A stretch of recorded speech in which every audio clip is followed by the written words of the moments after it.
Assalomu alaykum Ko'chma do'kon kanali a'zolari. Mana bugun 27-may Ko'chma do'kon seximizda bo'layotgan ishlar bilan birma-bir tanishtirib o'taman.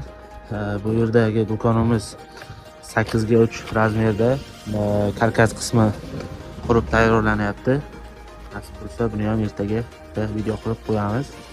Ko'plar aytadi, ishlatadigan mahsulotlaring qanaqadir? Mana bizda 8 ga 8 lik, stenasi 2,5 lik bo'lgan qalin profillardan foydalanamiz. Yana ko'plar aytadi, sizlarda nimaga do'kon arzon chiqadi deb, chunki bizda o'sha akfa ichi romlari ham, o'sha do'konning hamma narsasi o'zimizning sexda yig'iladi, zavod holatida. Mana bu yerda ham o'sha ikkita do'konimiz tayyor bo'lgan. Ular o'sha zakazga qurilgan, 7 ga 3 razmerda ikkita bir xil qilib. Bu do'konimiz esa 3 ga 4 razmerda. Nasib bo'lsa, bu ham bitgan.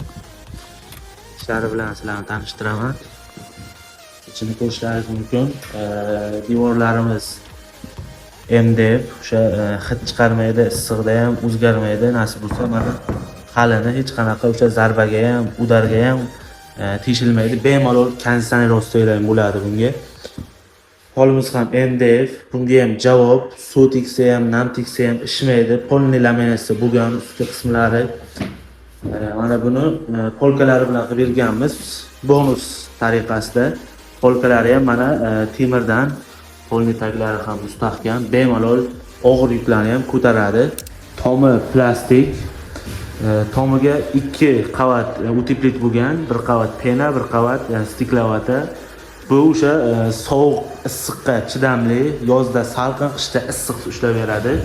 Faqat tom qismi emas, polni atrofi aylanasiga uteplit bo'lgan, qo'llarigacha nasib bo'lsa o'sha yozda salqin, qishda issiq saqlab beradi. Mana bu yerda ham yana bitta do'konimiz tayyor bo'ldi, xudo xohlasa. Mana ko'rishlaringiz mumkin. Juda ham chiroyli chiqqan.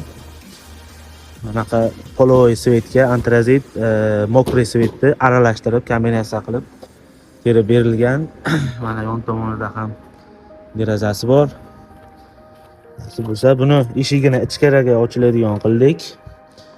Bu ham niyabeshlikni chiqdi, xudo xohlasa. Yanada ko'proq ma'lumotga ega bo'lishingiz uchun pastdagi nomerlarimiz orqali bemalol aloqaga chiqishingiz mumkin va bizni Telegram, Instagram, YouTube tarmoqlari orqali kuzatib borib, o'zingizga kerakli bo'lgan ma'lumotlarni olishingiz mumkin.